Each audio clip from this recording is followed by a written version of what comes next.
for troubleshooting cameras that decide to shut off. Hey guys, and welcome to episode number 4. So, spirit fingers. So, let's talk about technology. Let's talk about how things have gone wrong and how things have turned around. Because when it comes to technology, there is no going right. It's either something's not working or it's working until it doesn't work again. And that is from my 20 plus years experience of IT industry. And so that is really where my background is at. After the military, got into the IT world and have been there ever since. And so what I would say and advise to people wanting to get into the IT industry is it's not so much about your technical knowledge as it is about your ability to troubleshoot. I'm not an expert in troubleshooting bikes. I'm not an expert in troubleshooting games. All right, we're trying this again because the camera keeps disconnecting. Because part of troubleshooting is understanding what questions to ask. And so, as I was saying previously, if I'm going to give you advice for anyone looking to get into the IT industry, it's not so much about what you know specifically, but your ability to ask the right questions to find the right directions to get the answers you need. For example, my camera was just disconnected, or at least the symptom I was having is in the app it was showing disconnected, and I can hear the shutter close, which means it's no longer connected to the computer and it went back to its normal mode. And so I have to figure out, okay, what's going on? Is it the cable? Is it the port? Ultimately, there's a USB port, and it seems like 2 USB ports now on my laptop that are having issues that are basically not connecting properly. And so that's been one of my biggest headaches when it comes to all the issues, technical issues I've had in Zwift. But I want to take a second to go back to the bicycle side of it. So when I started my journey, I had a wheel-on trainer. Now those work great, but they really don't provide the most accurate data. So I ended up upgrading to a Elite derailleur, one of the older models, not the XR. And so it was a basic smart trainer, and it worked well. I've had my fun with it. As that one started mechanically breaking down, because again, I bought it secondhand, and it really only lasted about a year, I ended up upgrading to an Elite Justo. Now, the reason why I upgraded to the Justo was because it was not only compatible with Zwift, it has a 1%-ish margin of error when it comes to power reading, but also it was compatible with my whoosh. And I wanted to, at the time that I purchased it, my roadmap, and even still, my roadmap is to do the Sunday race clubs. And like I've mentioned before, so I can use my whoosh to ultimately pay for Zwift, since one is free. And if I can earn money on one that is free and then pay for the other, it would be great. So I upgraded to the Justo. And since then, it's been on and off. I've had my issues. I've had to replace the motherboard on the Justo. I've thankfully not had to deal with any belt issues, knock on wood, but it has served me well, but at the same time has given me many issues. Now, as those issues started to rise, the first real things that I started running into was mechanical constraints on my gears. I have a 10 gear cassette. The Justo is compatible with 8 to 11. So I wasn't worried about that, but knowing what the right spacing was became an initial issue. Because when I would shift gears, I was always ever so slightly off. And so sometimes I would shift and I would jump a gear, shifting downward, and then jump a gear shifting upward, and I just could not find the right spot on my cassette to settle in place. Now, one thing that did ultimately help with that is actually upgrading my front chain rings. When I upgraded my front chain rings from a 5339 to a 5540, that 55 actually allowed me to get my rear cassette a little bit more in the center of my gears. And so my chain line was a lot better on essentially my normal power band. And so that ultimately helped me develop a better cadence, better rhythm, and just overall felt better. And I didn't have to change as many gears when I was in game. I also changed out my crank length. I went from 172s to 165s. And let's be real, the reason why I did it was because Pogacar was doing it. Actually, no. The reason why I did it was because I saw 1,000 videos of people talking about it and talking about how it helped with their hips. I had back surgery a handful of years ago. My hips, were basically next in line to wear down. And I really wanted to do the best I can to protect them. But the benefit that I found by going to a lower or to a shorter crank length was actually my RPMs got better. My cadence got much better. And so that ultimately, again, helped me with my climbing, where I could now climb at 85, 95 RPM instead of 60, 70, 80 RPM. I didn't want to get stuck with the 6, 7. So another bike-related performance improvement that truly has helped me, and really, I spent a lot of time trying to figure out the best way to keep my chain functional. And I've gone through a lot of different chains, especially with a lot of the mechanical issues I've had. I've shown in the past, I've broken chains, and not just like, oh, it, stopped working or seized up on me, but like pulled apart links because they just weren't the best. And so through all the chain issues that I've had, I ended up switching to waxing my chain. Now, I bought the Silica system because it really has the best reviews out there. And so I decided to go with that. JD has a great video on how to, deal with the stripping of the chain and then waxing and kind of all of that. So if you need it, you can head there to check it out. I'm not going to put out a video on that because, again, there's plenty of videos out there. But changing from wet lube to a wax lube truly has been a game changer for me. I really, really feel like my performance is more consistent with wax than with a wet lube. And I just really can't express the difference that I feel really is that astounding. And so that's something that truly has helped me boost my performance significantly. The other thing on the bike that have helped is upgrading my shifters and my rear derailleur. Now, the reason why I upgraded those was because I snapped my cables and ended up breaking my front right shifter, which is for your cassette. Ended up breaking that so it no longer shifted. And so I needed to upgrade it. Bought the Shimano GRX shifters thinking it would work great on the rear cassette or on the rear derailleur that I had, because the derailleur that I had, it was a medium length, perfect for the chainring size that I had, and everything was smooth prior to changing. Once I changed the shifters, however, started running into more shifting issues. And this time I couldn't find a solid shifting point at all. No matter how many times I indexed my cassette, I just could not find a shifter or a shifting point where everything felt natural. And so that ultimately led for me like completely exploding on my bike, crashing out, rage quitting, and really just got to a point where I was so frustrated. I did not want to continue riding my bike until something changed. Thankfully, at the time, Zwift was putting out a promotion. They had just released the Zwift Cog and Click V2s. And so I decided to upgrade from the paddle shifters that I had, because I did have the Zwift controllers, play controllers at the time. So I decided to upgrade from that to the Click Cog V2s. Now, when it comes to the play controllers, you guys have already seen those videos. I've had my issues. It's been a pain. I've had a good run with it, and I really do enjoy the steering, the way the steering is done on the shifters, but at the same time, and the fact that you can use your brakes, but at the same time, it was time for me to upgrade to the cog. I was having too many virtual shifting issues with the virtual gears and the standard chainring that I needed to finally just switch.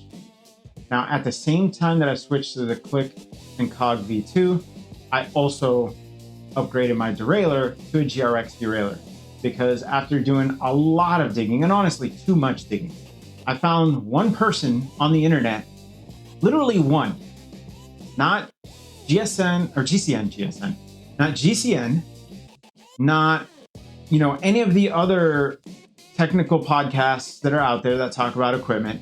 None of them explain that when you upgrade to the GRX shifters, the rear derailleur has a very narrow tolerance for what's required with the shifters. And so the only way to really upgrade the shifters is you have to upgrade the GRX to the GRX derailleur as well.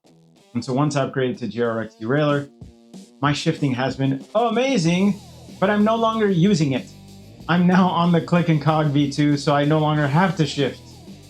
But I do, when I put my regular wheel on and test it out, shifting is great.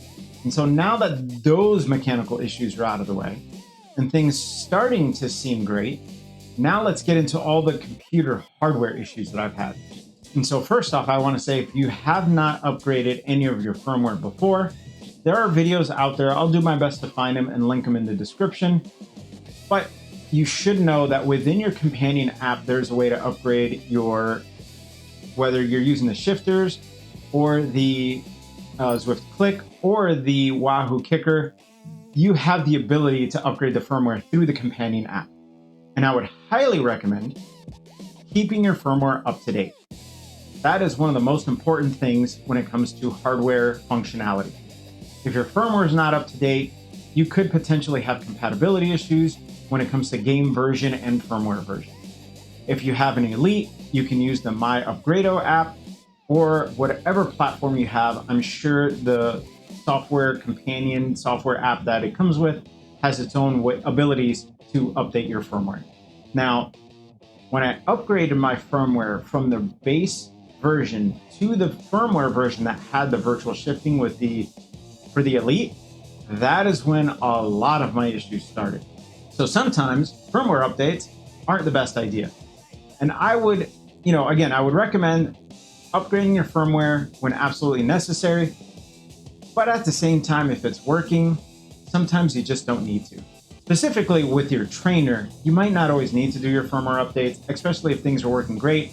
Now, Zwift may release a version where they say, hey, you have to upgrade the firmware because there's new features that aren't going to be available until the firmware is updated, and so on and so forth.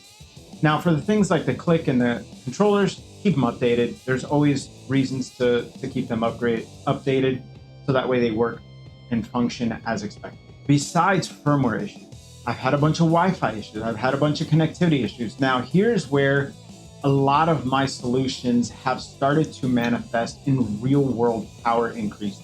So this whole time leading up to where we're at today, I've been connecting my trainer directly to my laptop. Now, I have an older MSI laptop, probably half a dozen to a dozen years old. It's still a great laptop, has an excellent video card, which is why I got it, but it was cheap, it was secondhand. I had to do some work on it to keep it functional. But at the end of the day, again, I've been in the IT industry for 20 plus years. That stuff comes easy for me. What I didn't expect is that because the laptop was so old, that the Bluetooth firmware was also exceptionally old. The latest firmware that my laptop had for the Bluetooth drivers was from 2006. We're in 2025. My Elite Derailleur that was built in 2017-ish, 2018, isn't really that backwards compatible. And so I didn't realize this at the time until I really started hammering down what I needed to figure out. I've gone to all the YouTube channels and the websites that talk about, looking at your connectivity and doing this and checking that. But ultimately, here's what helped me out. So I looked at my Bluetooth drivers, found that they were old. Now, if you have a Windows PC, you don't necessarily need to know how to do this. If you just think about how old your laptop is, you can kind of guesstimate how old your Bluetooth drivers are. If you do your Windows update, it should offer Bluetooth updates. You can go to the manufacturer's website, find firmware upgrades for that. But oftentimes, once the wireless controller drivers are set, and by wireless controllers, I mean Bluetooth and Wi-Fi, once those are set in stone, often there aren't that many updates, unless there's security reasons to update them.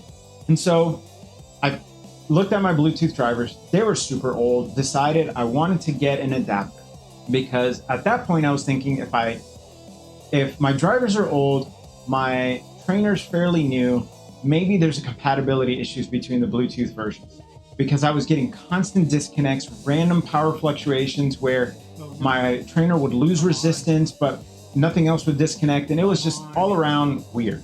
So I decided to get one of these Bluetooth dongles. Now, whether or not you get one with the external antenna like mine is really irrelevant. The only difference between the ones with the external antenna and the ones without is the ones with the external antenna have a higher likelihood of breaking than the ones that don't have it. Yes, these do get better reception. They can give you a little bit more distance, but let's be real. If your laptop's that far away from your trainer, you should probably reconsider how you have your Zwift set up overall. And so I decided to get myself a Bluetooth adapter. This is the newest technology. Figured it would be, it would function much better. Plug it in. First couple days, things are great. No issues. And then all of a sudden the issues start coming back up. And I'm getting frustrated. What's going on? And because it's happening again, literally days later, my tolerance for these types of issues is out the window. Again, I've been in the IT industry for 20 plus years. I don't handle technology issues very well because I expect by 2025, things should just work. Like, we're worried about AI taking over the world and robots taking out humans. I should not be worried about whether or not my smart trainer can connect to my laptop appropriately. Another 404? Classic. Intruder detected. Eliminate. Not today, tin cans. All right, quick patch, come on. System override. Critical error. And send. Process terminated. Page restored and robots And so, keep having issues. Start trying different USB ports. Lo and behold, come to find out the USB port that this was plugged into is going bad. Now, that's what was happening with the camera a second ago, which is why, again, I'm so frustrated because I keep forgetting that issue is an issue. Okay, gentle. There. Good. Oh, come on. Stay connected. Just stay. Nope. Why? Why do you hate me? One more time. Hold still. Please. That's it. I'm done.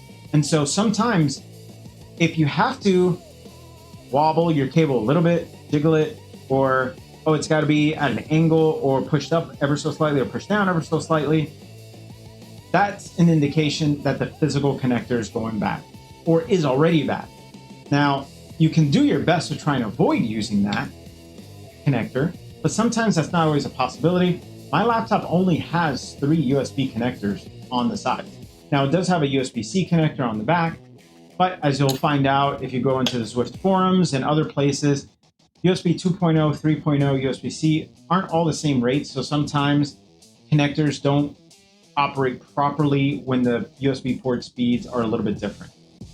Some connectors and adapters are specifically made for USB 2.0, which is the USB ports with the black plastic inside of it, versus USB 3.0, which is the blue plastic inside of it. Now, the other thing that I had that sort of helped me out a little bit, but it's not really an overall solution, is having a cable like this. Now, this is a USB hub. And basically, as you can see, I've got 4 extra USB-C port or USB 3.0 ports that I can use in order to connect my camera, my microphone, things that I don't necessarily need functional while I'm in game, but they just need to be connected. They need to operate. I don't need them for connectivity for my trainer. And so they're not as vital as the Bluetooth connection. So I can always use something like this to connect to other auxiliary devices and then have my Bluetooth dongle connected directly to a functional USB port. So that way I get maximum speed out of it. But again, while I was having those issues, I decided to start using my Zwift companion app because this guy, and this is my opinion, I can't say 100% for sure. I believe Zwift builds everything around the relationship between the Zwift companion app and the game. And while they do make accommodations for different physical hardware manufacturers, whether it's your MSIs, your Dells, your Lenovos, your IBM, whatever manufacturer you have, HP, whatever manufacturers you have, or Mac, whatever Mac products you have, I think they develop everything with the companion app in the forefront, and then everything else is just kind of best effort. And so while I was going through all these issues, I switched over to the companion app because I really needed it, because all of this happened while I was racing. And while I was doing team races, which I hate when I have connectivity issues or mechanicals during team races versus some other events like Z racing events, because those I'm not worried about, my overall performance and whether or not I do good on the stage, not good on the stage. But when it comes to team events where there's classifications, where there's points, that stuff, I do not like having mechanical issues because I put my team at risk, not just my own performance. And so this whole time this is happening, races are, I'm affecting different races, different team outcomes. I switch over to the companion app, and all of a sudden I did a sprint, and my sprint went from 800-900 watts up to well over 1,000 watts again. And I couldn't believe that there was that big of a jump just from me shifting from connecting directly to my laptop, going over to the companion app. Now I still have my, random issues with the companion app, but that'll be the next thing I talk about here in a second. I don't know what the disparity is between the companion app and connecting directly to a computer, other than the fact that I think Zwift builds everything around the companion app, or the relationship between the companion app and the game. So that way, any hardware communication, any, whether it's your trainer, your heart rate monitor, or anything else, the companion app is gonna be the best resource to communicate to Zwift. It's gonna offer the best, not just compatibility, but it's gonna offer the best connection. And so the issues that I've had with the companion app really all stem around my ability to stay connected to Wi-Fi. And that's really the biggest risk when it comes to using the companion app, is if the Wi-Fi on your phone disconnects or the Wi-Fi on your laptop disconnects, all of a sudden you're disconnected. Your trainer's disconnected, your heart rate monitor's disconnected, you're cut off. Now, Zwift in the recent update changed the way their connectivity page works. And what I've found is that it's given me issues where it doesn't auto reconnect right away. So I've had to jump off, manually connect, and then keep going. And that's a bit of a pain, and it slows me down, and it's put me and my team at risk. But again, that all stems on the idea that my Wi-Fi has issues. Now, while I was on a live racing session a couple days ago, my Wi-Fi on my phone disconnected. Now, I didn't realize at the time it was my Wi-Fi that was disconnecting. I just thought my trainer disconnected. But when I looked at my screen, I could see that everything was blanked out, not just my resistance, but my heart rate monitor, my cadence, everything. So I knew that that was a disconnect between my phone, my trainer, and my laptop. Now, my laptop was still connected to the game because I didn't get a, you're disconnected pop-up like you normally would if your Wi-Fi disconnects. But when I looked at my phone, I saw my phone switched over from Wi-Fi to 5G, and it kept on going back and forth, thus causing my issues. Now, the reason why that was happening, and the reason why that happens sometimes in my own garage, but also when I travel, is because sometimes I'm not as close to the wireless access point as I think I am. So in my house, I have 3 wireless access points scattered through my house to offer best connectivity no matter where I'm at, whether it's outside or inside. And again, this is my personal setup. Most people don't often do that. Most people have a wireless router that has built-in Wi-Fi, and they might have an extender here or there, but usually it's just a single source of Wi-Fi. The things you have to keep in mind when it comes to single source of Wi-Fi is where that device is at, what other devices you have around it, specifically what other devices that can broadcast Wi-Fi that are around it, but also what materials are around that device. Most often you get a wireless router from your provider, and they're either going to leave it in the garage because that's the closest point of connectivity, or they'll leave it by the living room TV because, again, that's the common place to put it. And so people want to have it available wherever their main entertainment area is at. And that's all well and good, but if your laptop and your trainer are across the house and you're trying to connect on Wi-Fi, if you have to connect through walls, whether it's inside or outside, now cement walls operate a little bit differently than drywall, your interior walls. And so you'll get a little bit better connectivity from room to room interior walls. But if you have a load-bearing wall in between, you're going to have some issues because those usually have thicker material in them. Or if you have metal pipes for, one of my lights shut off. That's a huge shadow now. You know what? A little bit dark for the back shadow. Okay, we'll finish up with it. Oh, wireless. All right. So depending on the kind of material that your wireless is connecting through, if your laptop and your trainer are across the house and you're trying to connect through Wi-Fi, you're gonna have a hard time connecting through different materials, whether it's a load-bearing wall that has a little bit thicker material, or if you have electrical lines running through it, copper pipes for your sinks and plumbing. There's always something that's going to cause some sort of disconnect. Believe it or not, if you're in front of an open doorway, that's going to be your better, signal point, depending on where your wireless router is at as well. And so you want to make sure that wherever your wireless router is at, you have pretty clear line of sight to your laptop and trainer or whatever devices you use in order to connect to Zwift. So that way you have the best connectivity possible. Now, in my case, because I have multiple wireless access points throughout my house, and for anyone that has multiple wireless repeaters or extenders, as they're known as in the commercial space or residential space rather, if you have any extenders around the house, the thing you have to keep in mind is that if your device is hopping from one device to another, so in my case, my laptop, if I go from across my house from my office room where I usually do my editing into the garage, if my laptop stays connected to the wireless access point or the extender that is closest to the office, now I'm trying to connect across the house and the signal is going to be iffy at best. But if my phone is connected to my closest access point in the garage, that little bit of distance in between the two, because one has a solid connection and one doesn't, is going to cause some issues. So you always want to make sure that your companion app, which is most likely going to be on your mobile device, whether it's a phone or a tablet, and whatever device you use to run Zwift, whether it's an Apple TV, MacBook, or a regular laptop, they're all connected on the same access point.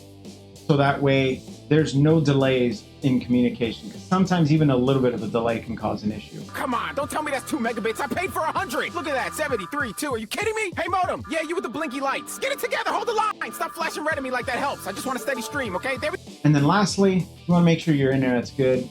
I know that's not always controllable, but you always want to make sure your internet's good, because at the end of the day, if you can't get your ride or race synced with Zwift, then they can have issues on their own. Now, if you use ANT Plus for communication, I can't really help you there. All I can tell you is that if you have an ANT USB connector, make sure that you have a USB extender, so that way you can always position it in a way where it gets a clear line of sight to your physical trainer, and that's going to give you the best readout. Unfortunately, with those, they're kind of a listen only mode, so they're not going to tell your device to ramp up or back down the signal strength in order to accommodate the best signal propagation.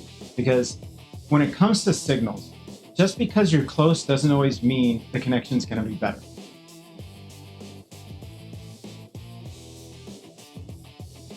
Your device, specifically Bluetooth, not only Bluetooth low energy, but also Wi-Fi, they negotiate what the signal strength should be. And that's going to help them accommodate the best possible connection. Not only the best possible speed of the connection, but overall the best possible connection. And so you want to make sure that your devices are, within a good range. They can't be piled on top of each other within a couple feet, but they also can't be 10, 20 feet away through walls. Glass is going to make a big difference, especially if it's hurricane-proof glass versus normal glass. There's all sorts of reasons why wireless has issues. The best thing I can tell you, as long as you're within line of sight, usually within the same room, shouldn't be too many issues. If you're using USB cables or Ethernet cables to connect things, make sure those cables are good. Make sure there's no frays. They're not getting run over by wheels from chairs, or crimped too bad, or just kind of like, in my case, I have my camera on a tripod and the cable sticks out the side, kind of dangling. You want to make sure the cable is not being pulled tight, and that sort of thing. Same thing with Ethernet cables, no 90-degree turns. You don't want to have too many loops in your cables, because that goes down another weird issue, but I'm not going to get into that. I'll just say that you want to make sure that whatever you're using, it looks good.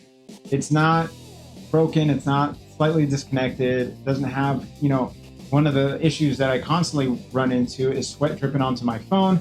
And so for a while, my USB charging cable would get oxidized and my phone would have issues charging while I was in game. And so I've had to learn to basically move my phone aside, so that way I'm not sweating directly on my phone.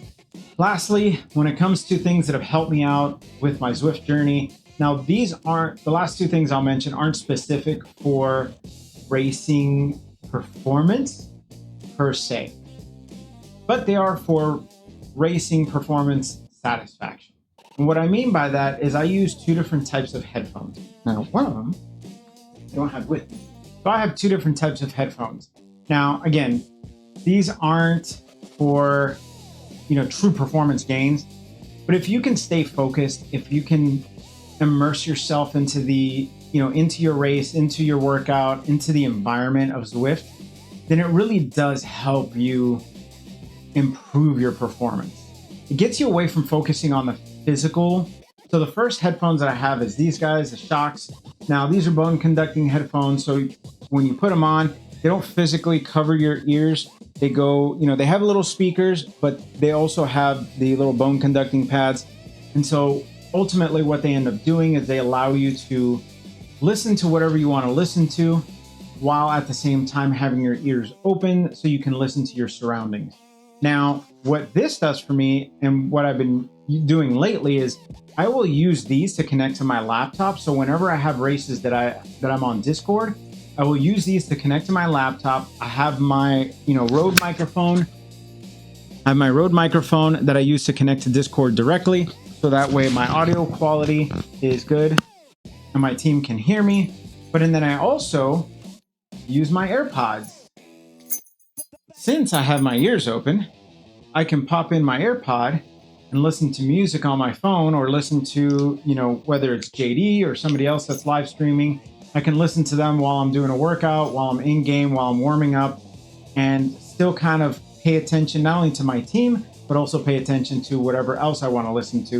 And like I said, not really a true performance gain, but at the end of the day, when you can disconnect the physical effort with the mental effort, you will get better. You will perform better because you're not focused on how much pain you're in. You're just zoned out, and you're, in a place of glee, depending on what you listen to, or in a place of rage if you're listening to, some sort of heavy metal or Metallica, or whatever you listen to. With that being said, hopefully there's something that you can take away from all of this. Like I started off initially, this is a world where, I've been in the game of troubleshooting for a very long time.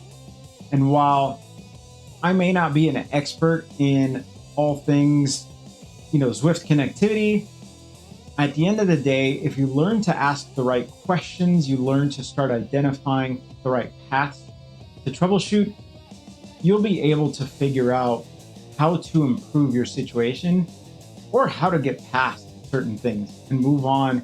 So that way you can start focusing on what you intend to focus on, which is your races, your rides, your experience overall, versus worrying about where that noise is coming from, where that clicking sound is coming from, why the, camera keeps disconnecting, or why the trainer keeps disconnecting. You can start to forget all that, and you can really start getting your performance dialed in. Next episode is going to be all about some other lessons that I've learned along the way, specifically lessons that have helped improve my mindset on how to improve everything else. So I will see you guys in the next episode.